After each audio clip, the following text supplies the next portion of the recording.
வாங்கிட்டு அதை குடிச்சு தற்கொலை பண்றதுக்காக இந்த குகைக்குள்ள போனவர் 28 வருஷமா வாழ்றது எப்படி? இதுக்குள்ள இருந்துதா? பாம்புள்ள இருக்கா?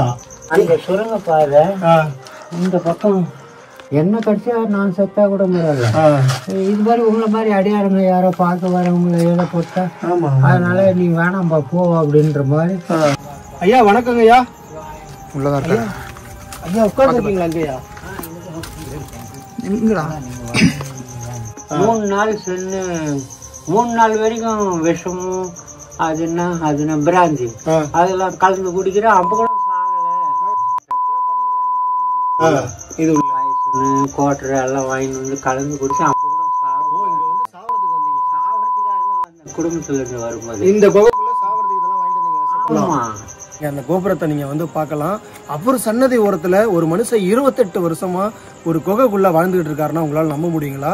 கடைசியா நடந்த அந்த மலை சரிவுல கூட அந்த மனுஷன் குகையில தாங்க இருந்திருக்கிறாரு. கிட்டத்தட்ட சுரங்கங்களோடையும் சுரங்கம் அதுக்குள்ள இருக்கு. அது மட்டும் இல்லாம அங்க 3 வகை பாம்புகள் வந்து அவருடைய புழக்கத்துல இருக்கிறதாவும், அவர் அதையும் தாண்டி அதுங்க கூட பழகிக்கிட்டு அங்கேயே இருக்கிறதாவும் வந்து ஐயா இருக்கிறது இந்த குகை தான். இதுக்குள்ளதான் நம்ம போறோம். அன்புதானே எல்லாம் செய்து நேர்களுக்கு வணக்கம். நம்ம இப்ப எங்க இருக்கோம்னு பாத்தீங்கன்னா, முக்கியமா இரவுல காணொலி எடுத்துக்கிட்டு இருக்கோங்கிறத நான் சொல்லிடுறேன். தமிழ்நாட்டிலே மிக முக்கியமான ஒரு இடம், சிவபெருமானுக்கு உகந்த ஒரு இடம், திருவண்ணாமலையில தான் நிக்கிறோம். நீங்க அந்த கோபுரத்தை நீங்க வந்து பார்க்கலாம். அப்புறம் சன்னதி ஓரத்துல ஒரு மனுஷன் 28 வருஷமா ஒரு குகைக்குள்ள வாழ்ந்துகிட்டு இருக்காருன்னா உங்களால நம்ப முடியுங்களா? கடைசியா நடந்த அந்த மலை சரிவுல கூட அந்த மனுஷன் குகையில தாங்க இருந்திருக்கிறாரு. அவருக்கு பக்கத்துலயும், அவருக்கு இந்த பக்கம் தான் வந்து பாத்தீங்கன்னா அந்த நிலச்சரிவானது நடந்திருக்கு. ஆனா அப்பயும் கூட அந்த மனுஷன் அதுக்குள்ளதான் இருந்திருக்கு. 28 வருஷமா அந்த ஐயா வந்து பாத்தீங்கன்னா அதுல இருந்துட்டு இருக்காருங்க. அந்த குகை வந்து வண்ணாத்தி குகை அப்படின்ட்டு அழைக்கப்படுது. ஒரு வரலாற்று சார்ந்த இடமும் கூட. கிட்டத்தட்ட சுரங்கங்களோடையும் சுரங்கம் அதுக்குள்ள இருக்கு. அது மட்டும் இல்லாம அங்க 3 வகை பாம்புகள் வந்து அவருடைய புழக்கத்துல இருக்கிறதாவும், அவர் அதையும் தாண்டி அதுங்க கூட பழகிக்கிட்டு அங்கேயே இருக்கிறதாவும் வந்து பாத்தீங்கன்னா கேட்கும்போது ரொம்ப ஆச்சரியமா இருந்தது. அது மட்டும் இல்லாம நம்ம இரவுல காணொலி எடுக்க முக்கியமான ஒரு நேரம். பகல்ல எடுத்தோம் அப்படின்னா அவருடைய இயல்பான ஒரு சூழல் தான் நமக்கு வந்து தெரியும். ஒரு இரவுல எடுக்கும் போது அவருடைய கஷ்டம், அதாவது உங்களுக்கு பாத்தீங்கன்னா தெரியும், வீடுகள்ல லைட் எரியும். அந்த குகைக்குள்ள ஒரு லைட்டு கூட இல்லை. அவர் என்ன நிலையில இருக்காங்கிறத நம்ம போய் பார்க்க போறவங்க. திருவண்ணாமலை மாவட்டம் வண்ணாத்தி குகை அப்படிங்கிற அந்த இடத்துல தாங்க இருக்கும். நீங்க கோபுரம் பார்த்தீங்கன்னாவே தெரியும். அந்த கிரிவலம் சுற்ற பாதையில ஒரு புறம் தான் இந்த வண்ணாத்தி குகைங்கிறது இருக்கு. 28 வருஷமா ஒரு மனுஷன் வந்து அந்த குகைக்குள்ள வாழ்ந்துட்டு இருக்காரு. தன்னந்தனியே அப்படிங்கிறது ரொம்ப ஆச்சரியம் இருக்குதுங்க. ஒரு ஒரு ஒரு சாதாரண மனுஷனா அந்த மாதிரி வாழ முடியாது. ஒரு சாதுக்கு பெயர் என்ன தெரியுங்களா? இருக்கிற இடம் தெரியாம இருக்கிறது தான் சாது. மற்றபடி எவ்வளவோ இருக்கலாம், ஆனா முக்கியமான விஷயம் இருக்கிற இடம் தெரியக்கூடாது. என்ன பண்ணாலும் சாதுவா இருக்கணும் அப்படின்னு சொல்லுவாங்க. அந்த மாதிரி இந்த மனுஷன் போய் பார்ப்போம். பாத்தீங்கன்னா தெரியும், நம்ம வந்து கிட்டத்தட்ட அந்த சமதள பகுதியிலேருந்து ஒரு 100-200 மீட்டருக்கு மேலே ஏறிட்டோம். அது வரைக்கும் வந்து பார்த்தீங்கன்னா மலை சரிவுகளில் இன்னமும் மக்கள் வந்து வீடு கட்டி முன்னேறி இருக்கிறத நீங்கள் பார்க்கலாம். மலை சரிவுக்கு வந்தது இதுவும் ஒரு காரணம் அப்படின்னு சொல்லி சொன்னாங்க. ஏன்னா மலைகளை வந்து நம்ம இது பண்ணி அங்கே வீடுகள் கட்டும்போது அதனால வந்து இந்த மாதிரியான நிலச்சரிவுகள் ஏற்படுது. அந்த மண் வந்து தளர்வாகிறதுனால ஏற்படுது அப்படின்னு சொன்னாங்க. இதோட வீடுகள் வந்து நின்றுச்சுங்க. இதுக்கப்புறம் வந்து பார்த்தீங்கன்னா மலைப்பகுதி தான். இதுக்கப்புறம் மலை முழுக்க மலை. இந்த மலைக்குள்ளே தாங்க ஒரு குகை. எப்படி இருக்கு பாருங்க, பார்க்கவே பயங்கரமாக இருக்குது. இந்த இடத்துக்குள்ளே தான் வந்து பார்த்தீங்கன்னா அவர் இருக்கார். எனக்கே செம்ம ஆச்சரியங்க. ஒரு வெளிச்சம் உள்ள ஒரு இடத்துல வந்து இருக்கிறது அவ்வளோ கஷ்டங்கிறப்ப உள்ளே போவோம் வாங்க. இதுதான் அதுக்கு போகிற பாதை. ஃபுல்லாவே காடா தான் இருக்கு. என்ன ஒரு பயங்கரமா இருக்கு. காடா இல்லடா, காடு தான். ஒரு வீடுகளை சட்டுன்னு அந்த வீடு முடிஞ்சதுக்கு அப்புறம் தொடங்குறது தான் அந்த காடு. ஐயா இருக்கிறது இந்த குகை தான். இதுக்குள்ளதான் நம்ம போறோம். 28 வருஷங்க, 1 வருஷம் 2 வருஷங்க. அதுவும் பாம்புகளோட. அதுல இரவுல தான் அதோட நடமாட்டம் அதிகமா இருக்குன்னு சொல்லியிருந்தாங்க. அவரே இருக்காரு. நம்மளும் நல்ல எண்ணம் அப்படின்னா நம்மளும் அவர் கூட சேர்ந்து பார்ப்போம். அழகான வாசல் அமைச்சிருக்காங்க. எதாவது சொன்ன இல்லைங்களா, இது பழைய காலத்து ஒரு புலவர்கள் வந்து தவம் செஞ்ச ஒரு இடம். பார்த்தீங்கன்னா தெரியும் அந்த நில ஒரு குடவரை கோயில்னே சொல்லாங்க பாருங்க. இயற்கையான பாறை. இந்த பாறைக்கு கீழே இதுக்கு மேலே குடஞ்சிருக்கிறாங்க. இதுக்குள்ள சுரங்கம் இருக்கு. இதுக்குள்ளதான் அந்த ஐயா 28 வருஷமா அந்த பாம்புகளோட வாழ்ந்துகிட்டு இருக்காரு. அப்போ ஐயா வணக்கங்க ஐயா. உள்ளதான் ஐயா உட்காந்துருக்கீங்களா? அங்கேயா எங்கடா ஐயா வணக்கங்க ஐயா. ஏதோ என்ன தொடர மாதிரியா இருக்கு. பாறை பாரு மேல நிமிர முடியல. பாறை அங்க இருக்கு. ஆனா இங்க என்ன யாரோ தொட்ட மாதிரி. ஐயா வணக்கம். இங்க வந்து பல மகான்கள் வாழ்ந்த இடம் வாழ்ந்துட்டு இருக்காங்களா ஐயா? என்னைக்குமே சூழ்ச்சியத்தில் வாழ்றதான் இங்க கருத்து சொல்றாங்க மக்கள். பல மகான்கள் சூட்சுமத்தில் பௌர்ணமி மற்ற முக்கியமான அமாவாசை இந்த சிவனுக்கு உகந்த திருவாதிரை அது மாதிரி நாள்ல இங்க மகான்கள் சூட்சுமத்தில் உலாத்துறாங்க. அவங்களுடைய என்ன வெளிப்பாடுகள் இங்க தெரியும். வெளிப்பாடுகளை கண்டுபிடிக்க முடியும். வானத்தையே கூட எல்லையை தொட்டு கணக்கு போட்டுடலாமா? இந்த சித்தனுடைய சித்து விளையாட்டை கணக்கு போட முடியாது. அதனால அவங்களுடைய சூட்சுமத்தை கண்டுபிடிக்கிறது ரொம்ப கஷ்டம். ஆமா ஐயா வணக்கம். என் பேர் சேதுபதிங்க. உங்களை பார்த்து கேள்விப்பட்டதுமே இரவானாலும் பரவாயில்ல ஐயா தூங்குறதுக்குள்ள வந்து பாத்துருவோம் அப்படின்ட்டு வந்துட்டாங்க. ஐயா உங்க பேருங்கய்யா? என் பேர் ரங்கநாதன். ரங்கநாதன் ஐயா. ஐயா எத்தனை வருஷமா இங்க வாழ்றீங்க? நான் 97 வந்து முருகன். 97 இங்க வந்தீங்க? ஆமா. 28 வருஷம் ஆகுதுங்க. 28 வருஷம் ஆகுதுங்களா? இதுல இருந்து இங்கேதான் இருக்கேன். இங்கதான் இருக்கீங்க ஐயா. இது உண்மையாவே நீங்க வரும்போது இப்படி இருந்ததா இல்ல நீங்க எதுவும் சரி பண்ணீங்களா? ஆனா இது ஒரு கட்டுமானங்கிறது தெரியுது. பாறையை குடைஞ்சிருக்கிறாங்க மலைக்கு அடிவாரத்துல. ஆமா இத நான் எதுவும் உள்ள எதுவும் திருப்பணி செய்யறது. இந்த தாவர இனத்தை வளர்த்தேன் அவ்வளவுதான்.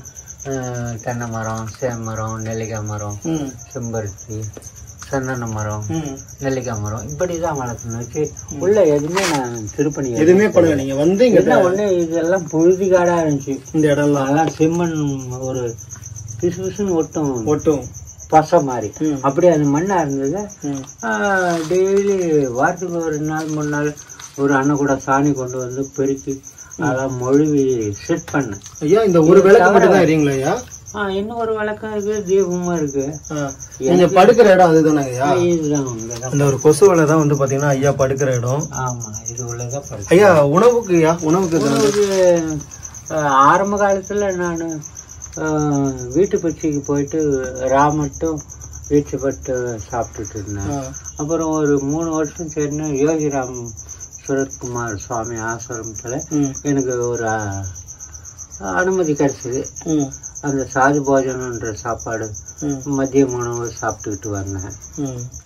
இப்ப இன்னைக்கு கூட அங்கதான் சாப்பிட்டு வந்தேன். ஐயா இங்க வர்றதுக்கு முன்னாடி நீங்க என்னங்க பண்ணிட்டு இருந்தீங்க? இதுக்கு முன்னாடி நான் இதே ஊர் தான் முருகா. நான் சாதாரண ஒரு கூலி தொழிலாளி தான். ஆனா ஒரு வேலையை நான் ஒருபடியா கத்துக்கல. எந்த வேலையும் செய்யல.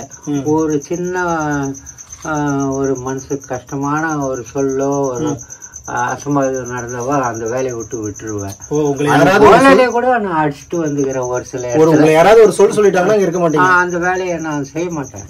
அப்படி பல விதமான வேலை செய்யணும்.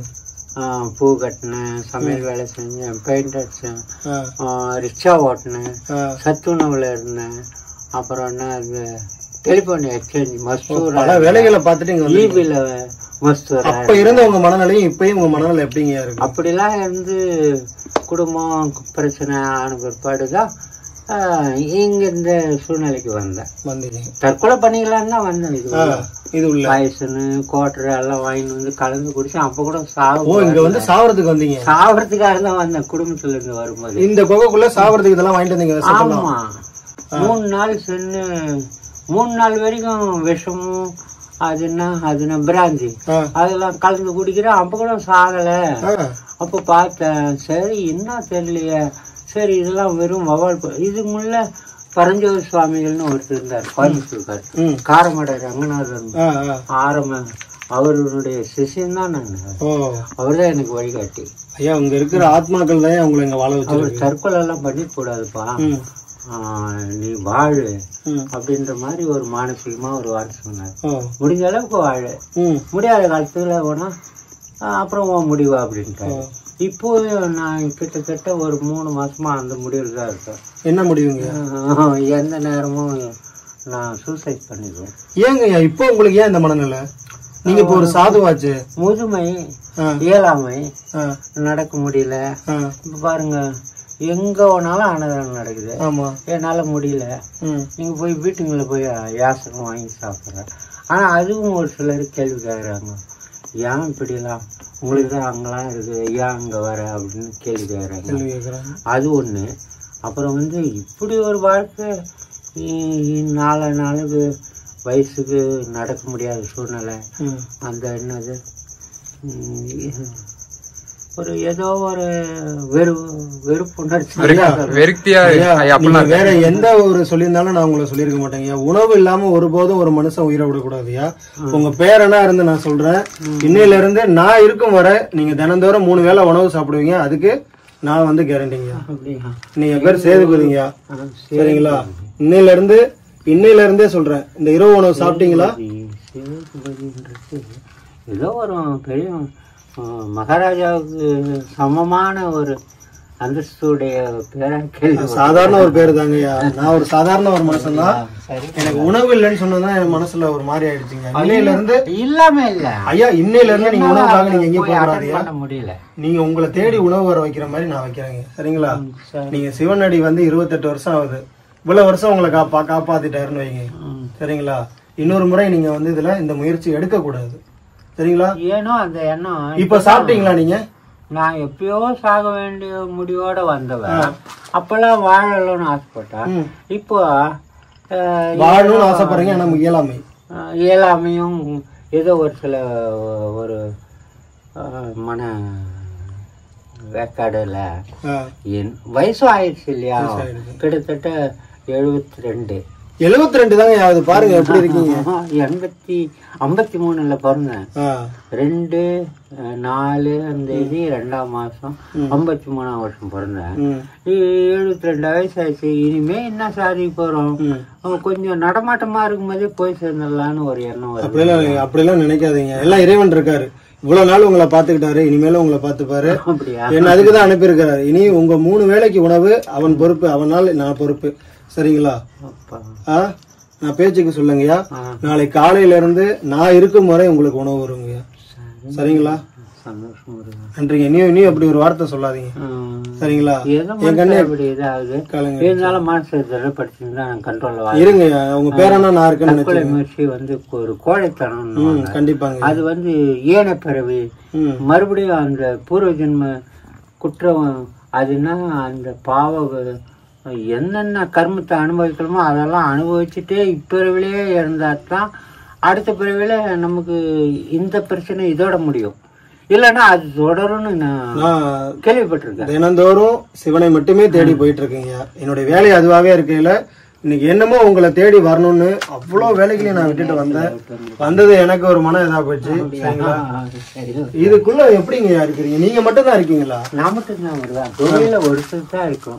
3 பேர் 4 பேர் ஆசிரமத்துல 10 பேர் கூட இருக்கலாம். குகை வந்து ஒருத்தர் தான். குகை நிமிஷம் கேள்விப்பட்டிருக்கீங்களா? அந்த குகையில வாழ்றவங்களுக்கு ஒருத்தரா வாழ்ந்தா தான் அதனுடைய அந்த என்ன வைப்ரேஷன். ஐயா, இந்த குகையில இதுக்கு முன்னாடி யாருங்களா இருந்து இந்த குகைக்கு வரலாற்று பின்னணி என்னங்கய்யா?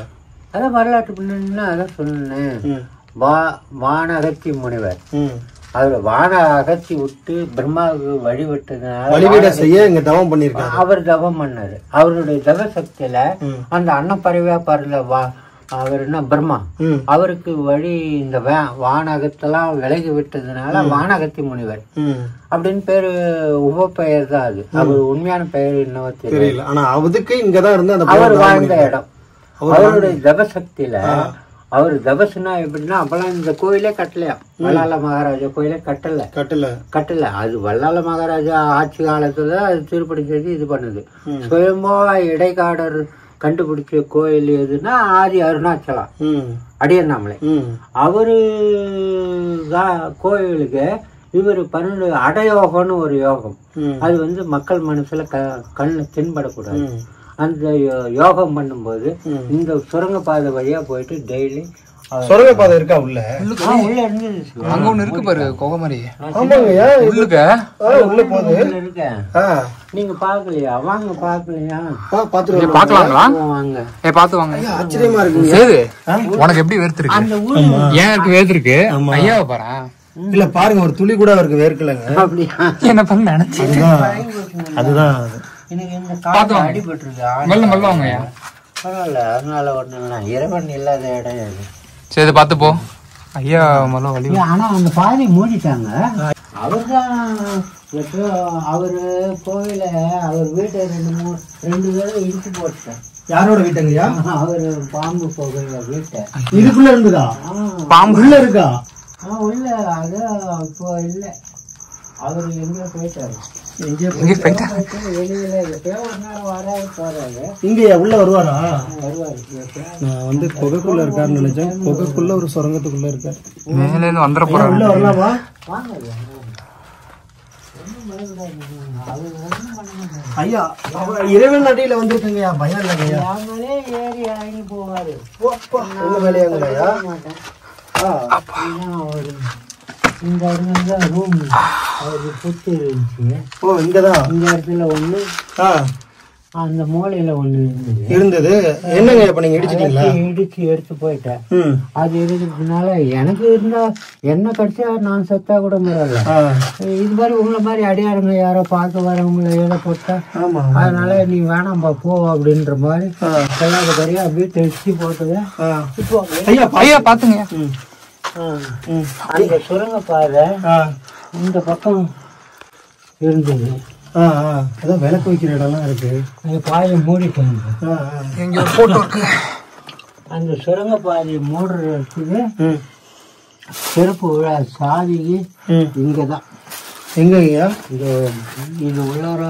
ஓ அது திறக்கிறதுக்கு சாவி இங்க மரம் மாதிரி ஒரு கல் இருந்ததுதான். ஓ ஆனா புரியுதுங்க.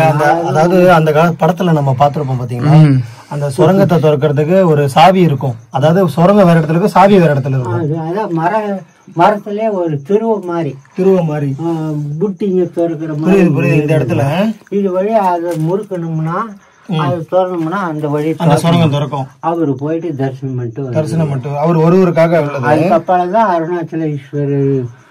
அவரு அருணாச்சலேஸ்வரர் அபிதகுஜம். இவங்க இந்த அம்மா அண்ணாமலை உண்ணாமலை அம்மன். அப்படி அந்த வாழ்ந்த இடம் சிவாரி. ஐயா மூச்சு விடவே ஒரு மாதிரி சிரமமா இருக்குங்க. ஐயா வந்து ரொம்ப தெளிவா இருக்காருங்க. காற்று இல்லாத இடத்துல இருக்கிற இங்க என்ன வகையான நாகங்கள் வந்து அதான் இங்க அதான் கோதுமை நாகம், சாரை, கருநாகமா சொல்றீங்க. உங்க மேல ஏறி போனது எந்த நாகையா? என் மேல இருட்டுல எனக்கு தெரியல. ஆனா நான் ஒரு இந்த 28 வருஷமா 2 நாள் தான் வெளியே படுத்தேன். புழுக்கமா இருக்குது, வெய்ய காலமாச்சுன்னு. 2 நாளும் மேல ஏறி போனாரு. ஓஹோ உள்ள வெளியே படுத்தா உள்ள படுத்தா வர்றது கிடையாது. உள்ள படுத்தா வர்றது இப்படி பண்றியா, அப்போ என்ன உள்ளவே இருக்கு சொல்றியா அப்படின்ட்டு அதுல இருந்து எக்காரணம் கொண்டா வெளியே போறது, வெளியே படுக்கிறது இல்ல, உள்ளார வேற. சரி, இதெல்லாம் தீபம். இதுல ஒரு காலத்துல ரமணரு, பாப்பையா சுவாமிகள், ராமதாஸ் சுவாமிகள், சேத்தர் சுவாமிகள், முனிவர்கள் தவம் செஞ்ச இடத்துல மேல மலைகளை பாருங்க. எந்த ஒரு ஒரு இயற்கையான ஒரு சூழ்நிலை சுற்றி செங்கற்கள். ஆனா இந்த இடம் முன்ன இருந்த மாதிரி இப்ப இல்ல. கரெக்டுங்களா? ஆமா சிவா, அடைக்கப்பட்டிருக்கு. இதெல்லாம் ஒண்ணுமே இல்லாத கிளீனா வெறும் மண்ணு பூமியாக இருந்தது. நான் தான் ஏதோ குப்பையும் குளமா ஏதோ ஒரு தேவையில்லாதெல்லாம் மணல் போட்டு வச்சு இதை வச்சிருக்கேன். கிளீன் பண்ணிட்டா சுத்தமா வெளில போங்களா? நிறைய அடியாருங்க இருக்காங்க.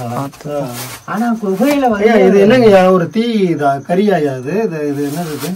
இந்த பாறையோட கலர் வேற மாதிரி இருக்கு. கலர் கருப்பா இருக்கு. செங்கல்ல மழை ஒழுகிறது. செங்கலோடைய அந்த தனிமையை பாருங்க. எந்த அளவுக்கு ஒரு சின்ன செங்கல் பாருங்க. இது எந்த காலத்தை சேர்ந்ததுன்னு நீங்களே சொல்லுங்க. எத்தகைய ஒரு பழசு பாருங்க. அதுக்குள்ள என்னமா போதுரா பூச்சா? எனக்கு ஏதோ வந்துடும் போனே இருக்கு. 3 நாகம் இருக்குங்கிறாரு ஐயா. இப்போ ஐயா போங்க, பாத்து போங்க. நம்மள ஒன்னும் பண்ண வச்சிருவாங்க. அந்த நம்பிக்கை எனக்கு இருக்கு. நம்பிக்கை இருக்கு, இருந்தாலும் ஒரு பயம்னு ஒண்ணு இருக்குங்க ஐயா. விதி மாறாத விரியன் தொடாதுன்னு ஒரு பழமொழி சொல்லுவாங்க. என்னங்க விதி மாறாத? விதி முடியாம விரியன்றது ஒரு பாம்பு.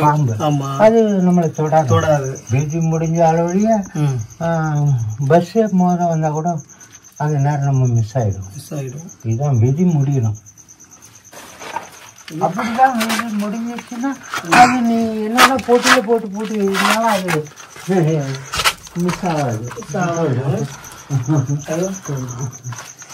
ஐயா இருக்கிற இடத்த அப்படியே காட்டுங்க. இங்க ஒரு சிவலிங்கம் வச்சிருக்காரு ஐயா. ஐயா நந்தியோட கொண்ட சிவனுங்கய்யா. ஐயா இது எப்பங்க அமைக்கப்பட்டது? இது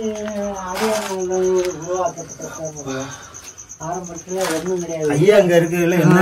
நானே பாக்கல, இப்பதான் பாக்க, நடந்து போனப்ப கூட பாக்கல, இருட்டுல ஒண்ணுமே தெரியலங்கய்யா. உள்ள அம்மா சிலை இருந்தது, அதெல்லாம் வச்சு கொடுத்தாங்க. அன்பே சிவம், அன்புதாயா சிவம். அந்த அன்பு தான் உங்களை இந்த நேரத்தில் அடியாருங்க மேலே உள்ள பற்றோ பக்தியோ அது உங்களை அழைச்சிருக்குன்னு நினைக்கிறேன்.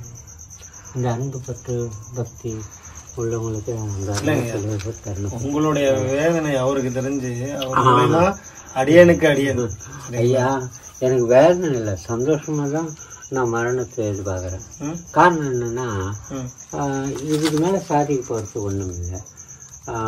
அதாவது அடுத்தவங்களை எதிர்பார்க்காத இவ்வளவு ஒரு இதுல இந்த இடத்துல இந்த காலகட்டத்துல இந்த இடத்துல இருக்கிறதே ஒரு சாதனை. இது எப்படி ஒரு சாத்தியங்கிறீங்க? ஒரு குகைக்குள்ள சாதாரண மனுஷன் அந்த காலத்துல இருந்திருக்கான். ஆனா அப்போ ஒரு அனைத்து வகை அந்த வசதிகளோட இந்த காலத்துல அந்த வசதிகளை உருவாக்க முடியாம நீங்க இந்த இடத்துல இருக்கீங்கன்னா அதுவே பெரிய விஷயம் தானே. நீங்களே சொல்றீங்க உள்ள 3 நாகம் இருக்குது அப்படிங்கிறீங்க. அந்த காலத்துல உங்களை எதுவுமே சீண்டது இல்லையா இது வரைக்கும்? ஆனா ஒரு தடவை அந்த ஊது காமாலைன்ற ஒரு பாம்பு கடிச்சது இந்த எப்பங்கய்யா? ஒரு 15 வருஷத்துக்கு முன்னாடி. அப்பளம் மாதிரி பூரி மாதிரி உப்பி போச்சு. ஆனா வலி கொடுமை தாங்க முடியாத அந்த மேல ஒரு வீட்டுக்காரமா வெத்தலையும் என்னென்னவோ ஒரு தழை மென்னு வச்சு கட்டினாங்க. அப்போ கூட வீக்கம் வலி ஜாஸ்தி. அப்போ பச்சை ராவண்ணா சுவாமிகள்னு இப்போ சித்த வைத்தியர் இருந்தார் முளைப்பாத்தியத்தில். அவர் எனக்கு எத்தனையோ குரு மகாராஜில் அவரும் ஒருத்தர். அவர்கிட்ட போய் சொன்னால் அவர் ஒரு சொட்டு தைலம் தடவி நல்லாக்கிட்டார். அந்த தோளோட அப்படியே உருகி போச்சு. அதுக்கப்புறம் இந்த பருவத மலையில ஒரு பாம்பு கடிச்சது. அது ஸ்ப்ரிங் பாம்பு மாதிரி. இங்க ஜம்ப் பண்ணா அங்க போய் விடும், அங்க ஜம்ப் பண்ணா ரோட்டுக்கே போயிடும். அப்படியே அந்த பாம்பு கடிச்சது. பறக்கும் அணில் இருக்க மாதிரி பருவத மலையில அந்த பாம்பு இருக்கு, அது என்ன கடிச்சது. அப்ப கூட நான் சாகலையே. அப்ப இவ்வளவும் பண்ணி உங்களை சாகக்கூடாதுன்னா நீங்க எப்படி சூசைட் பண்ணி அதான் தெரியல. அதனாலதான் இன்னமும் நான் சரி இன்னும் வாழ வைக்க ஆசைப்படுறேன். ஒரு கருணாக இருக்கிற இடத்துல நீங்க இத்தனை வருஷமா வாழ்றீங்கன்னா இப்படி என்ன கொடுமை பண்றேன்னு டெய்லி அவரை திட்டிருந்தாங்க. ஏன் இப்படி பண்ற, இன்னும் எதை காண வச்சிருக்க, இன்னும் எதை நான் சாதிக்க போறேன், எதுக்காக என்ன இப்படி வச்சிருக்க அப்படின்றேன். ஆனா அவரு சைலண்டா இருக்காரு, எதுவும் சொல்ல மாட்டேன்றாரு. என் வாழ்க்கையை எனக்கு அவர் எதுவும் சொல்லலன்னு சொல்லாதீங்க. நீங்க உங்களுடைய ஒவ்வொரு முயற்சியும் தோற்கடிக்கிறாருல்ல, அப்ப ஏதோ சொல்லிட்டு தானே இருக்காரு. இது வரைக்கும் இல்லாத ஆரம்பத்துல நான் வந்தது தற்கொலைக்காக. அப்பயே அந்த மனசை மாத்திட்டு வாழ்ந்த மனுஷனை இப்ப இடையில கொஞ்ச நாளா என்ன இந்த மாதிரி முயற்சியில ஈடுபடுத்த காரணம் என்னன்னா, நான் டெய்லி குளிக்கணும், துவைக்கணும், நகம் வெட்டணும், குளிக்கணும், சுத்தபத்தமா இருக்கணும்னு விரும்புற ஆளு. இந்த மாதிரி குப்பையே ஒரு நாள் டெய்லி பெருக்கி கோலம் போடுவேன், இதெல்லாம் என்னால செய்ய முடியல. துர்நாற்றமே இல்ல, துர்நாற்றம் எதுவுமே கிடையாது, ஒரு வாசனையா இருக்குங்கய்யா. அப்படியா? உண்மையிலங்கய்யா இப்படி என்னால வச்சிருக்க என்னாலே முடியாது. என்னையும் சுத்தம் பண்ணிக்க முடியல, உன்னையும் சுத்தம் பண்ண முடியல. இவரையும் ஒரு 4-5 மாசமாவது இவரையும் வெண்ணெய் காப்பு, சந்தன காப்பு, அலங்காரம் பண்ணி பார்ப்பேன். அதுவும் ஒரு 6 மாசம் 1 வருஷம் ஆக போகுது. எதையும் கண்டுக்கல. இப்படி வச்சுக்கிற என்ன எதுக்கு வச்சிருக்க, என்ன பாத்துக்கிட்டாலும் உன்னை நல்லா வச்சிருப்பேங்கிறத அப்படின்ற மாதிரி பண்றாரு. இருந்தாலும் மனசுல அது ஒரு குறையாவே தெரியுது. ஆமா, ஏதாவது சாதுன்றவர் ஏதாவது ஆசைகள் இருக்குங்களா? எனக்கு என்ன ஆசை முருகா, எல்லா ஆசையும் பார்த்துட்டு கடந்து தானே வந்திருக்கேன். இருந்ததுன்னு சொன்னா கூட ஏதாவது தோணும், இல்லைன்னு சொல்லுவாருன்னா நான் எதிர்பார்த்தேன். என்ன உணவு கொடுக்க உடை எடுத்த இடம், இது 3 தான் வயசான காலத்துல. அது அடியாருக்கு தேவை, மெயின் இதுதான். என்ன ஒரு சித்தர்கள்லாம் வந்து போறத சொல்றாங்க. 2 ஒரு தடவை வெள்ளை வேட்டியா 2 ஒருத்தர் இங்க நின்றுகிட்டு என்ன வெளியே வான்னு கூப்பிட்டாங்க. அங்க நின்னுகிட்டு உங்களை வெளியே வாங்க உள்ள வாங்கன்னு சொன்னேன். ஆனா வரல. இங்க இருந்து வந்து எட்டி பார்த்தாரு. மறுபடியும் உள்ள போறதுக்குள்ள அவங்க 2 பேரும் எல்லாரும் போயிட்டாங்க. இல்ல வெள்ளை வெஸ்ட் சட்டை இல்ல, வெள்ளை புல் வெள்ளையில 2 பேரு. அப்புறம் இந்த கருணாவும் மேல ஏறி போனது. மற்றபடியா எதையும் என்னால உணர முடியல சிவா. நான் அதை விசாரணையும் பண்றதில்ல, இறை நம்பிக்கையோட சரி. மற்றபடியா இதெல்லாம் நான் ஒரு கற்பனையாவோ ஒரு கதையாவோ சொல்ல. சரிங்க, இங்க மலை சரிவு ஏற்பட்டுச்சு இல்லைங்கய்யா? ஆமா, அந்த மலை சரிவு ஏற்பட்டப்ப நீங்க எங்க இருந்தீங்க? எல்லாம் எந்த நாளும் நான் எங்க அதான் சொல்றேன், வெளியூர் போயிட்டுனா அது வேற.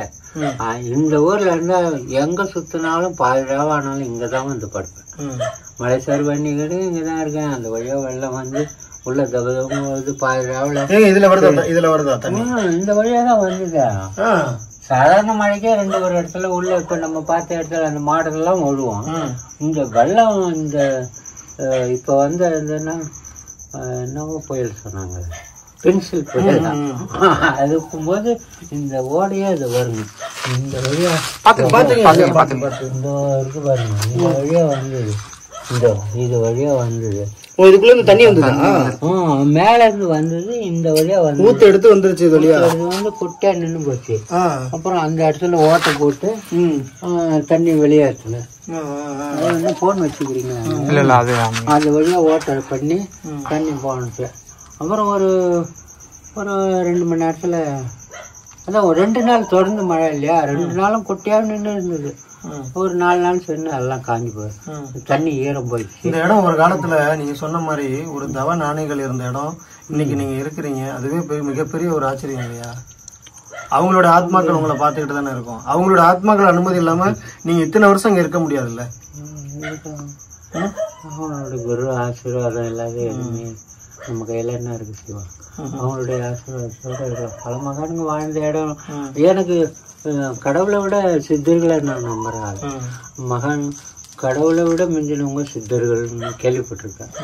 அவங்களுடைய சூட்சமத்துல இப்பெரிய உலகத்தை இல்லாமல் செய்வோம், இந்திரனார் லோகத்தை இங்கே கொண்டுருவோம், இந்திர லோகத்தை இங்க கொண்டு வருவோம், இப்பெரிய லோகத்தை இல்லாமல் செய்திருவோம் அப்படின்ட்டு சித்தர்களுடைய வாக்கு. அவங்களுடைய செயல்பாடும் அப்படிதான், எதை வேணாலும் செய்வாங்க. அவங்க இறைவனுக்கு சாப்பிட்டவங்க எல்லாம் இருக்காங்க இல்லையா? இப்போ அவர் என்ன, அவருக்கு என்ன குகனமெச்சுவாய், அவரே உண்ணாமலை அம்மன் வந்து கழுத்து இந்த குறவலையை பிடிக்கலன்னா அண்ணாமலையை சபிச்சு அண்ணாமலையே என்ன சொல்லுவாங்க, அவரு ஆதி சொன்னாலும் கேளார் கோணல்கள் வாழும் ஊர், ஆதியும் அழியும் அண்ணாமலை, அழியும் அழியா அண்ணாமலை அப்படின்னு செயல் எழுதி இருக்காரு. அந்த அழியும்ன்றது சொல்லும் போது உண்ணாமலை தேவியே இந்த பராசக்தியே வந்து இந்த ஊட்டி பிடிச்சாங்களாம். இந்த பாடலை நீ பாடுனா அண்ணாமலையும் போயிடுவாரு, நானும் போயிடுவேன். அப்புறம் உனக்கு எனக்கெல்லாம் யாருக்குறாங்க பாட்டலை மாற்றி எழுதுன்னு பிற்பாடுதான் கோவணமிச்சார அழியும்ன்றது அழியும் அண்ணாமலைன்னு எழுதுறாராம். அப்படி அந்த மகானுங்க வாழ்ந்த இடம் இல்லையா? அவர் சொன்ன மாதிரி அவருடைய கருத்து பிரகாரம் பார்க்கும்போது அவங்களுடைய செயல்பாடு தானே எல்லாமே நடக்குது. அதனால அவங்கள நம்பித்தான் நான் இறைவனை விட சித்தர்களை நம்புறேன். இசுக்கு சித்தர்னு ஒருத்தர் இருந்தார். அவர் தான் ஆரம்ப காலத்துல எனக்கு கிரிவலப்பாதையே இந்த ஊருக்கு அவர் தான் அறிமுகப்படுத்தார். 3 வயசு 3வது படிக்கும்போது இருந்து அவர் இந்த கிரிவலப்பாதையில பஞ்சமுகத்துல இருந்தார். அப்பெல்லாம் அதுனா அவர் பேரு நித்யானந்தா, சின்ன பையன். அதெல்லாம் வருவான் போவான், பால் குண்டு மலையெல்லாம் விளையாடுவார். இப்போ அவர் எங்கேயோ இருக்கிறார், வெளிநாட்டுல இருக்கிறாரு. நித்யானந்தா அவர்லாம் நல்ல பையன். அப்பெல்லாம் வருவான், அவர்கிட்ட வந்து ஆசீர்வாதம் வாங்கி கிரிவலம் சுற்றுவோம். பார்த்துருக்கேன் நித்யானந்தாலாம். யோகிராமெல்லாம் கூட யோகிராமன் தரிசனம் பண்ணிக்கிறோம், ரமணாவை பார்க்கலாம், சித்தர் இவ்வளோ பல மகான்கள் எத்தனையோ கோடி. இப்ப இந்த இடத்துல உலகம் இருக்கீங்கல்ல, இந்த இடத்துல இப்ப ஒரு லைட் இல்ல, ஒரு வெளிச்சத்துக்கு ஒரு விளக்கு ஏத்துறீங்க, மனநிலை எப்படிங்க இருக்கும்? ஒரு இருட்டுல இப்ப ஒரு செகண்ட் லைட் ஆஃப் பண்ணிட்டோம் அப்படின்னா இது வந்து செம்ம இருட்டு. அதாவது பக்கத்துல யாரு இருக்கான்னு அடுத்த அடி கூட எடுத்து வைக்க முடியாது, எப்படி இருக்கும்னு தெரியாது. அப்படி எப்படிங்க இத்தனை வருஷம் ஓட்டிருக்கீங்க, எப்படிங்க? அப்படியே பழகி வச்சுக்கோங்க. அதாவது ஒரு கவனம், ஒரு பொருளை ஒரே இடத்துல வச்சு பழகிட்டோம்னா நமக்கு அந்த பொருளை எடுக்க வெளிச்சம் தேவையில்லை. அது கண்ணை மூடிக்கிட்டே கரெக்டா அந்த இடத்துல எடுக்கும். அது போல ஒரு கவனம் ஒரே நிலையில் இருக்கும்போது எல்லாமே செயல்படும். அது போல தான் இதுவும். இந்த இருட்டு எனக்கு பெருசாக இல்லை. இந்த வெளிச்சம் சும்மா உப்புக்கு தான். சாப்பிட்டோமே அதனால தான் இந்த விளக்கு ஏற்றேன். அங்கே ஒரு விளக்கு இருக்குது, காமாட்சி விளக்கு, அது விளக்கு இருக்கு. அங்கே சாமிக்கிட்டே எண்ணெய் தீபம் போடுவேன். அது பிரதோஷ நாளில் போடுவேன், மற்ற நாளில் கிடையாது. அது மாதிரி வெளிச்சமே இப்போ கூட இந்த வெளிச்சம் நான் படுக்கும்போது இந்த வெளிச்சத்தை கூட நிறுத்திடுவேன். அப்படியே நான் நிறுத்தினாலும் இப்போலாம் நீங்கள் இந்த லைட்லாம் எறிவே வவால் வரல. அவர் வந்தாருன்னா டப்புன்னு நிறுத்திடுவார். தொட்டி மாதிரி தான் ஆகிட்டேன். ஒன்றுமே இல்லாத கிளீனாக வச்சுருந்தாங்க ஏற்கனவே இருந்தவங்க. நான் எதுவோ கொண்டாந்து எதுக்காக தேவைப்படுமேனு கொண்டாந்து ஊறப்பட்ட குப்பையை ஆகிட்டேன். ஐயா, நாளைக்கு காலையில வந்து நாளைக்கு காலையில இங்க வந்து இங்க இருக்கிறவங்க மூலியமா என்னால என்ன பண்ண முடியுமோ அதை பண்ணி உங்களுக்கு தினந்தோறும் உணவு தர்றதுக்கான வழியை நாளைக்கு காலையில நான் கண்டிப்பா வந்து பாக்குறேன். சரிங்களா? சரிங்களா ஐயா? இன்னொரு நாள் அந்த எண்ணம் உங்களுக்கு வரக்கூடாதுன்னு தான் என்ன அனுப்பியிருக்காரு. அப்படியா? சரிங்களா? வரக்கூடாது உங்களுக்கு. பசினால அந்த எண்ணம் உங்களுக்கு என்னைக்கும் வரக்கூடாது. சரிங்களா? பசினால மட்டும் இல்லை முருகா, வேலை எந்த வேலையும் இல்லையே. சிவனை நினைக்கிறது எல்லாரும் நினைச்சிட முடியுமா? சரிங்களா? உங்களுக்கு பேர் என்ன இருக்குன்னு நினைச்சீங்க. சரிங்களா? நாளைக்கு காலையில நான் வருவேன். வந்து இப்ப எல்லாரும் உறங்கிருப்பாங்க. இங்க இருக்கிறவங்க மூலமாவே உங்களுக்கு உணவு தர்றதுக்கான அந்த ஏற்பாடை நான் பண்றேன். சரிங்களா? ரொம்ப நன்றிங்க. நன்றிங்க. சேதுபதி. உன் பேர் முருகா மாறிட்டேன். ஆடலுங்கய்யா. ஆடல் அம்பலவானன். நன்றிங்கய்யா. சரிங்க. விஷத்தை எடுத்துக்கிட்டு அதை குடிச்சு தற்கொலை பண்றதுக்காக இந்த குகைக்குள்ள போனவர் 28 வருஷமா வாழ்றது எப்படி ஆச்சரியமா இருக்கு. விஷம் குடிச்சும் சாகாம 3 நாளா அதை பத்தின ஒரு சின்ன அறிகுறி கூட இல்லாம, அதுக்கப்புறம் நம்ம சாவறதுக்கான ஆள் இல்லை, வாழ்றதுக்கான ஆளுன்னு சொல்லிட்டு 28 வருஷமா இவர் ஒரு மனுஷன் வந்து இந்த குகைக்குள்ள இருக்காரு அப்படின்னா யோசிச்சு பாருங்க. இந்த லைட் ஆஃப் பண்ணிட்டு இந்த குகை இருக்கிறதும் தெரியாது, நான் இருக்கிறதும் தெரியாது. அந்த அளவுக்கு இந்த இடத்துல ஒரு இருக்கு. லட்சக்கணக்கான மக்கள் இங்க வராங்க. அப்படி இல்லை இப்படியும் ஒரு மனுஷன் இந்த மாதிரி குகைக்குள்ள இருக்காரு அப்படிங்கிறது ஆச்சரியமா இருக்குங்க. ஸோ நம்மளால அவருக்கு என்ன முடியுமோ அதை கண்டிப்பா பண்ணி கொடுப்போம். நாளைக்கு காலையில இங்க வந்து இந்த ஊர் மக்கள்கிட்ட பேசி இவருக்கான ஒரு யாரா இருந்தாங்கன்னா அவங்க மூலயமா இவங்களுக்கு மாதம் நம்மளால என்ன கொடுக்க முடியுமோ கொடுத்து அவருக்கு தினமும் அந்த உணவானதை நம்ம வழங்குவோங்கிறத சொல்லிக்கிறேன். நாளைக்கு இதனுடைய காணொளி தொடரும்.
நேற்று இரவு அவரை வந்து நம்ம பார்த்துட்டு காலையில் அவருக்கு உணவு வாங்கிட்டு வரேன்னு சொல்லியிருந்தோம். அது போலவே இன்றைக்கி அவருக்கு உணவும் உடுத்த உடையும் ஐயா நேற்று கிழிஞ்ச மணிக்கு ஒரு வேஷ்டி கட்டியிருந்தாரு, கொஞ்சம் கஷ்டமாக இருந்தது. அவருக்கான உடையும் உணவும் தற்சமயத்துக்கு நம்ம வாங்கிட்டு போவோம். பாருங்க அந்த மலையில் தான் இங்கே இருக்கார். அது பார்த்தீங்கன்னா தெரியும் கோபுரம். இப்போ வந்து நம்ம அங்கே தான் போக போகிறோம். வாங்க போவோம். இங்கேருந்து பார்த்தீங்கன்னா தெரியும் பாருங்கள் மலை சரிவு வந்த இடம். அந்த இடம் இன்னும் கூட தடயம் மாறாமல் இருக்க பாருங்கள். அது கீழே தான் வந்து பார்த்திங்கன்னா அந்த ஐயாவனவர் இருக்கார். அவருக்கு அந்த உடை உணவுலாம் வாங்கிட்டு வந்தாச்சு. வாங்க.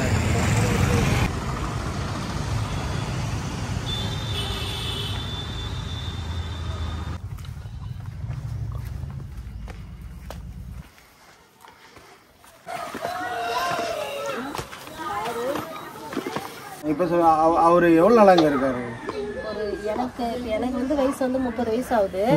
அவர் எனக்கு முன்னாடில இருந்தே இருக்காரு. எனக்கு தெரியாது, ஆனா 30 வருஷமா எனக்கு தெரியும் சொல்லியிருக்காங்க. இங்கே தான் இருக்காரு. அவங்க பசங்களுக்கு எல்லாம் கல்யாணமே ஆயிடுச்சு. அவங்க பசங்க பேர பசங்க ஆயிடுச்சு. அவங்க பொன்னாட்டி எல்லாம் வர மாட்டாங்க, அவங்க பிள்ளையும் வர மாட்டாங்க. அவங்க பொண்ணு மட்டும் வந்து பாத்துட்டு போவாங்க. ரமண மகேஸ்வரி தான் சாப்பாடு எல்லாம் வாங்கி சாப்பிட்டு இருக்காங்க. இங்க நாங்க எதனா ஒன்னா அக்கத்து பந்த சாப்பாடு கொடுத்து போவோம். எவ்வளவு பனி மழை பெய்தாதான் அந்த குகைக்குள்ளேயே தான் அவங்க படுத்துன்னு இருப்பாங்க, வெளியே வர மாட்டாங்க. எந்த நேரமும் சிவனை வச்சுக்கினா அந்த சிவன்ல தான் வழிபட்டுன்னு கிடப்பாரு அவரு. இங்க யாருக்குன்னா எதனா ஒண்ணா உடம்பு சரியில்லை, எதனா ஒண்ணா விபூதி எடுத்து வந்து தருவாரு. அங்க குகை நம்ம கோயிலுக்கு போயிட்டு எடுத்து வந்து தருவாரு போவாரு. ஆனா இங்கே தான் இருக்காரு அவர் 30 வருஷமாவே. சாப்பாடுக்கு படையெல்லாம் இங்க அன்னதானம் பண்றது அப்படின்னு சொல்லிட்டு இங்கே தான் அவர் துறவியா வந்துட்டாரு. அவர் என்ன மனநல பிரச்சனையோ இல்லை அவருக்குன்னா எதுவும் தெரியல, இல்ல சிவன் பக்தியால என்னன்னு தெரியல, இங்கே தான் இருக்காரு. நல்லா தெளிவா இருக்காரு. நல்லா தெளிவா தான் இருக்காரு. அதெல்லாம் எல்லாமே தெளிவா தான் இருக்காரு. ஐயா பாட்டி உங்களுக்கு என்ன வயது? எனக்கு என்ன அப்படி குத்தாமல்லி போய் சொன்னாதான் 40க்கு மேல இருக்கு. உங்களுக்கா? ஐயா சரி பாட்டி, சரிடா சரின்னு சொல்லு. ஐயா உங்க மனசுக்கு நீங்க 40 இல்ல 35 தான். ஆனா உங்களுக்கு வயது சுமாரா ஒரு 80 இருக்குமா? 80 இருக்கும். அவர் எவ்வளவு நாளா இதுக்குள்ள இருக்காரு? எனக்கு தெரிஞ்ச ஒரு 40 வருஷமா இருக்கிறாரு. அவ்வளவு வருஷமா உள்ள இருக்காரு. சரிங்க சரிங்க. நீங்க என்ன ஊரா? நம்ம தஞ்சாவூர்ல இருந்து வந்திருக்கோம். இமயமலைக்கு எங்கேயோ போயிட்டு வந்தாங்க. அதுக்கப்புறம் வந்து ஆந்திரால எங்கேயோ குகை நமச்ச கோயிலுக்கு தான் போயிட்டு வந்தாங்க. போயிட்டு வந்தா சைக்கிள் வாங்கறதுக்கு காசு கொடுத்தாங்க. அதுக்கப்புறம் தான் அவர் வந்து சைக்கிளே வாங்கினாரு. நடந்தா போவாரு. இங்க இருந்து மலை சுத்துவார். தினம் போய் மலை சுத்துவாரு. இல்லைன்னா போய் அதான் கையேந்தி காசு கூட வாங்கி சாப்பிடுவாரு. ஹோட்டல்ல தான் வாங்கி சாப்பிடுவாரு சாப்பாடுலாம் கையேந்தி. அதுக்கப்புறம் தான் இப்ப ஆசிரமம் மூலியமா போட பார்த்தா ஆசிரமத்துல போய் சாப்பாடு வாங்கி சாப்பிட்டுங்கிறாரு. இப்பதான் சைக்கிளே வாங்கியிருக்காரு. சைக்கிள் வாங்கி சைக்கிள் ஒரு போவாரு. மேல கொடுப்பாங்க. ஆனா வெள்ளக்காரங்க கூட எவ்வளவு பேர் வந்திருக்காங்க. வெள்ளக்காரங்க வந்து கூட காசு எவ்வளவு பேர் நிறைய வந்து கொடுத்துட்டு போயிருக்காங்க. இங்க வரப்பெல்லாம் அவங்களுக்கு சாப்பாடு உணவோ போன் முதல் கொண்டு வாங்கி கொடுத்தாங்க. சார்ஜ் எங்க வீட்டுல தான் போடுவாங்க. கரண்ட்லாம் அங்க எதுவுமே கிடையாது. எங்க வீட்டுல தான் வந்து சார்ஜ் போடுவாங்க. இப்போ போன் முதல் கொண்டு இப்போ வச்சிருக்காரு. சின்ன போன் தான் வச்சிருக்காரு. ஐயா இருக்கிற குகை இதுதான். உள்ள இருப்பாரா என்னன்னு தெரியல. வாங்க போ.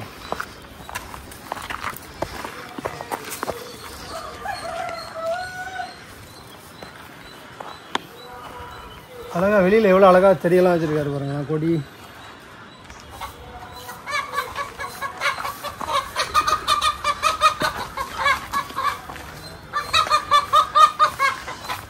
ஐயா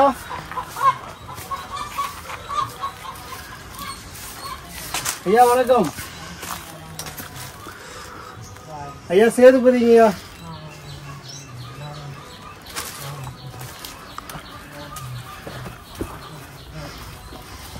ஐயா ஐயா முதல்ல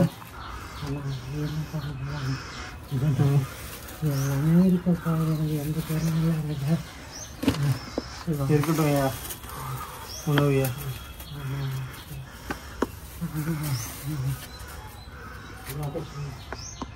ஐயா அவருடைய படுக்கை இடத்தெல்லாம் வந்து பார்த்தீங்கன்னா சுத்தம் பண்ணிட்டு இருக்காரு. பகல்லுமே வந்து பார்த்தீங்கன்னா இரவு போல தான் இருக்கு. இவ்வளோ தூரம் வந்தால் தான் நிற்கலாம். இதுக்கு மேலே குனிஞ்சுதான் வர மாதிரி இருக்கு. இவ்வளோ தூரம் இங்கே வந்தால் தான் நிற்கலாம். இங்கே வந்தால் தான் நிற்க முடியும். அது வரைக்கும் குனிஞ்சிக்கிட்டே தான் இருக்க முடியும்.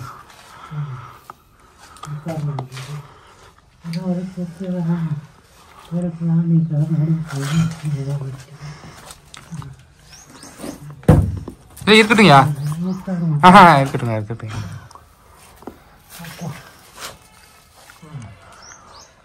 என்னங்கய்யா எப்படி இருக்கு இப்ப? பரவாயில்லைங்களா?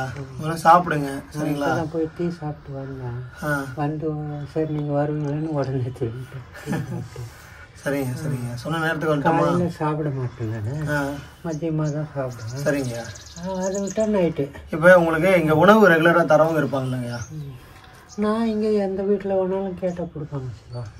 நான் பெரும்பாலும் இந்த 20 வருஷமா எங்கேயும் யாருக்கிட்டையும் வாங்கறதில்ல, மடத்தில் மட்டும் சாப்பிடுவேன்.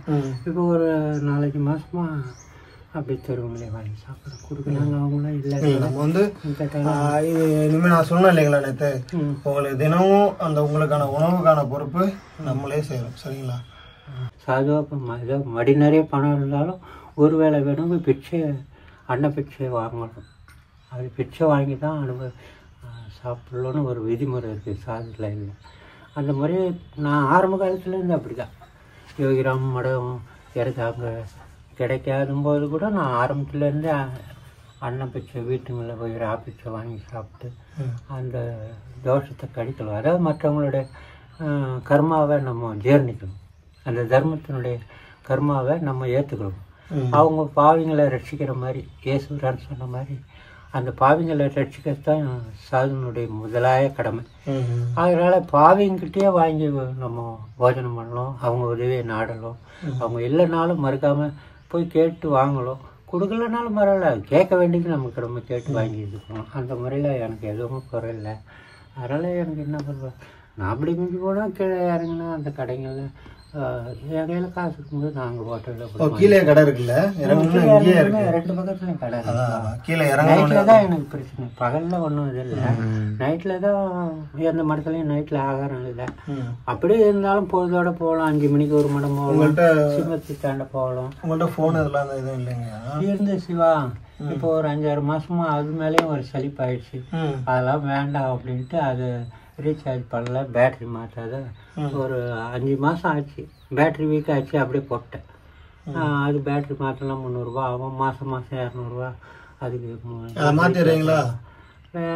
அதை மாத்துறீங்க. உங்களை நான் வந்து இப்போ நீங்கள் சொல்லும் போதே இப்போ வெளியில் உங்களுக்கானவங்க யாரும் இல்லைங்கிறப்ப அப்போ நான் நினச்சேன் சரி இங்கே இருக்கிறவங்க மூலயமா, ஏன்னா நான் அவ்வளோ தூரத்தில் இருக்கேன், நான் இங்கே இருக்கிறவங்க மூலயமா அவங்களுக்கு வந்து உணவு தந்து அவங்களுக்கு மாதம் பணம் நான் கொடுக்கலான்னு பார்த்தேன். நம்ம அன்பு தானே எல்லாம் செய்த அறக்கட்டளை மூலம். சரி இப்படி இருக்கும்போது அவங்க கொடுக்குறாங்களா இல்லையான்னு தெரியாமல் நீங்கள் அதுக்கும் நிற்கணும் இல்லைங்களா? சேர்ந்தெல்லாம் நல்ல மனசாக இருக்கிறாங்க, அவங்களாம் அறிமுகங்கள்லாம் அவ்வளோ தூரம் வர்றது கஷ்டம். இங்கே உள்ளவங்கெல்லாம் எல்லாம் அவங்களும் ஏழ்மை காரணமாக அது மாதிரி செய்கிறாங்க, பரவாயில்ல விடுங்க. அதனால சரிங்க. அப்போ நீங்கள் என்ன பண்ணுங்க, அந்த செல் எடுத்துகிட்டு போயிட்டு அதுக்கான அந்த இதெல்லாம் சரி பண்ணிடுங்க சரிங்களா? என் நம்பர் எழுதி கொடுக்குறேன், நீங்கள் சரி பண்ணிவிட்டு எனக்கு ஃபோன் பண்ணுறீங்க சரிங்களா? இல்லைங்கய்யா, இந்த காலத்தில் அது ஒரு தொழில்நுட்பம் தான். என்னை வந்து ஐயா இதை பிடிங்கய்யா இல்லைங்கய்யா. சரி உணவுக்காக வைங்க, உணவுக்காக வைங்க சரிங்களா? இது உங்களுக்கு குறைஞ்சபட்சம் ஒரு 20 நாளைக்கான உணவு, 15 நாளைக்கு உணவு இருக்கும் சரிங்களா? பத்திரமா வச்சுங்க. இது போல எனக்கு இந்த மாதிரி ஏதோ உதவி செஞ்சா கூட நான் ஏதோ கடையில் வாங்கி சாப்பிட்டு அடுப்பு எடுத்து வச்சு ஏதோ கஞ்சி கிஞ்சி காசிட்டி போட்டு. சரிங்க. அப்போ நான் ஒன்று பண்ணுறேன், ஒரு 6 மாசமா அது மாதிரி உங்களுக்கு நான் 10 நாளைக்கு ஒரு வாட்டி, 15 நாளைக்கு ஒரு வாட்டி எப்படியாவது உங்களை யார் மூலயமாவது நான் வந்து உங்களுக்கு பணம் தர பார்க்குறேன் சரிங்களா? ஆமாம் சிவா, இவங்களை நம்ப முடியாது சிவா. கண்ணுக்கு தெரிஞ்சு எவ்வளோ பொருள், நிறைய வெள்ளைக்காரங்க கூடலாம் வருவாங்க அடிக்கடி. நான் இல்லாதபோது வர வெள்ளைக்காரங்கிட்ட நான் தான் சாமிக்கு செய்கிற மாட்டேன்னு வாங்கி கேள்விப்பட்டேன். எனக்கு வந்த மணி ஆர்டர் கூட ஒரு சிலர் வாங்கி ஏமாற்றிட்டாங்க சார். ஃபோட்டோ மட்டும் கொடுத்தாங்க. ஒரு ஹாலந்து நாட்டிலேருந்து ஒருத்தர் வந்து ஃபோட்டோலாம் எடுத்துன்னு போய் இந்த ஃபோட்டோவை அனுப்பும் போது அவர் பணமும் அனுப்பிச்சார், அவங்க நாட்டு பணம் எல்லாம் போச்சு.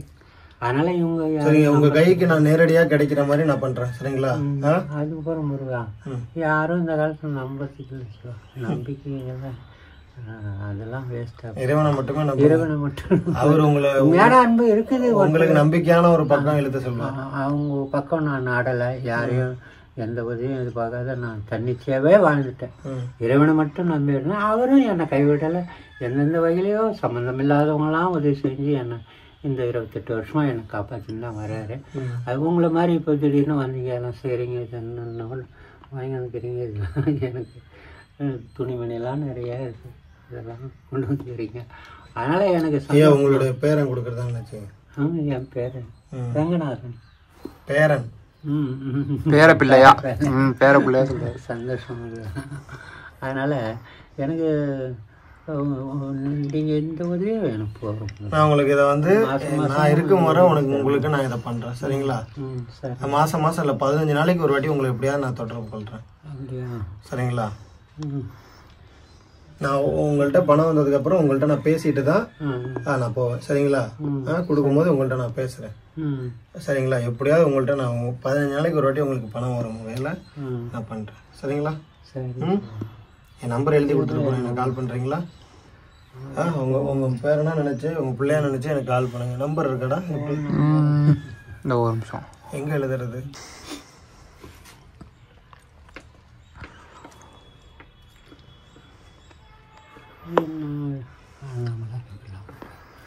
வெறும் உதவி செய்கிறவங்க தான் இருக்காங்க. நான் யாரையும் எதிர்பார்க்க அப்படி எதிர்பார்த்து வாழ்றதா சாது வாழ்க்கை.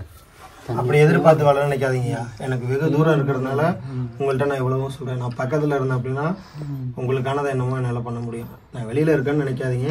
நீங்கள் ஒரு ஃபோன் இல்லை, உங்களுக்கு ஃபோன் பண்ணாமலே உங்களுக்கானது உங்களிடம் வந்து சேரும். சரிங்களா? அது நான் வெளில பேசிட்டு தான் நான் போவேன். இதான் என் நம்பரு 93473220.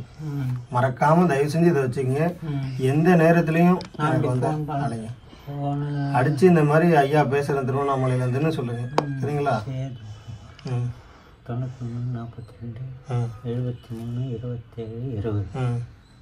சரிங்களாயா? இது வந்து உங்களுடைய நம்பிக்கையாக வச்சுக்கோங்க. சரிங்களா?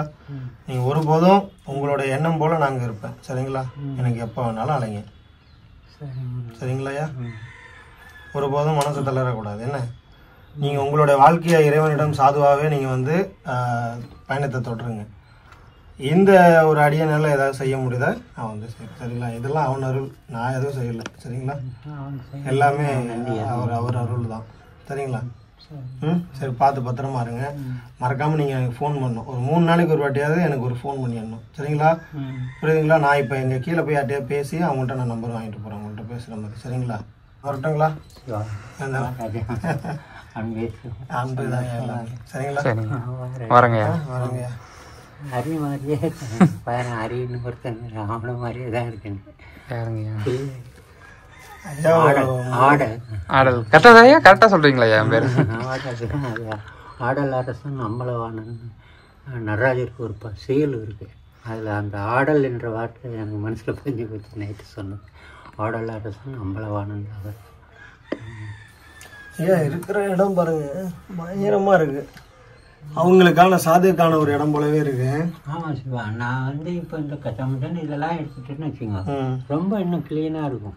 அப்படியே ரொம்ப நிசப்தமாக அமைதியாக தியானம் பண்ணுறதுக்கு எல்லாத்துக்கும் நல்லா இருக்குது. இதெல்லாம் க்ளீன் பண்ணிட்டோம். என்னவோ அது வரவங்களாம் அதான் சொல்கிறாங்க. எனக்கும் அது இருக்குது பிடிக்கல. ஆனால் இதால் எனக்கு ஒரு அவர் வராரு இல்லையா, அவர் இது மாதிரி அடப்பாசார் இருந்தால் தான் அது உள்ள எங்கேயாவது ஒதுங்கி போகிறார். இல்லைன்னா அது நேராக நம்ம பெட்டுக்கு வந்தது. இப்போ பெட்டெல்லாம் சுருட்டி போட்டுனா இல்லைன்னா அது உள்ளார வந்து படுத்துடுறாரு. அப்படிலாம் இருக்குது. இந்த அடைச்சல் இல்லைன்னா அவங்க பெட்லேயே வந்து படுத்துறது. இது உள்ளெல்லாம் ஒதுங்கி போகிறாரு. இது மேலே உருட்டுற சத்தம் கேட்டதும் நான் புரிஞ்சுக்குவேன். ஓ, ஐயா வந்துக்கிறாரு. நான் கொஞ்சம் தெளிவாக கொஞ்சம் தெளிவாக போட்டிருக்கீங்க. அது மாதிரி தான் இது மாதிரி அடப்பாசாரம் தேவையே எல்லாத்துக்கும் தான் இருக்குது. உள்ளே கூட இந்த பழைய துணிகள்லாம் நிறைய மூட்டையாக இருக்குதுங்க. கட்டின துணியெல்லாம் அதை சாது துணி இது பண்ணக்கூடாது. கங்கையில் விடலும், இல்லைன்னா அதை திரியாக இழைச்சி திரி போடலும், சாணி முழுகலும். இது மாதிரி மண் தரைக்கு இப்படி தான் காவியெல்லாம் கண்டுபிடி குப்பையில் போடக்கூடாது, எரிக்கவும் கூடாது. எரித்தா அது திரியாக தான் எரிக்கணும். கட்டின வரைக்கும் கட்டலாம், நஞ்சு தச்சு கட்டலாம். தச்சு கட்டினமும் முடியாத காலத்தில் அதை சாணம் முழுகிறதுக்கு வச்சுக்கலாம். அதுலேயும் மீறி மிஞ்சி போகிறத திரியாக பயன்படுத்தணும். இப்படிலாம் காவிக்கு ஒரு மரியாதை இருக்குது. அதெல்லாம் எங்கள் காலப்போக்கில் எல்லாம் மாறி போச்சு. இருந்தாலும் அதை நம்ம முடிஞ்ச அளவுக்கு கடைப்பிடிச்சோம்னா கடை சேரலாம். சரிங்க, அந்த புக்கை நீங்கள் பத்திரமா வச்சுக்கோங்க. சரிங்களா? அதில் தான் நம்பர் இருக்குது. எனக்கு எப்பவும் அடிங்க. வச்சுக்கிறேன். சரிங்களா? எனக்கு எப்பவும் அடிங்கய்யா. அந்த நோட்டை பத்திரமா வச்சுக்கோங்க. நான் உங்கள் ஃபோனை இன்றைக்கே எதிர்பார்ப்பேன். சரிங்களா? இன்றைக்கே எனக்கு அடிக்கிறீங்க. சரிங்களா? ஐயா வரட்டுங்களா? சரிங்க, வரங்கய்யா. ஐயோ, பார்த்ததில் ரொம்ப மகிழ்ச்சி. அவருக்கானதான் நம்மளால் முடிஞ்ச அளவுக்கு கண்டிப்பாக செய்வோம். ஐயா வரேங்கய்யா.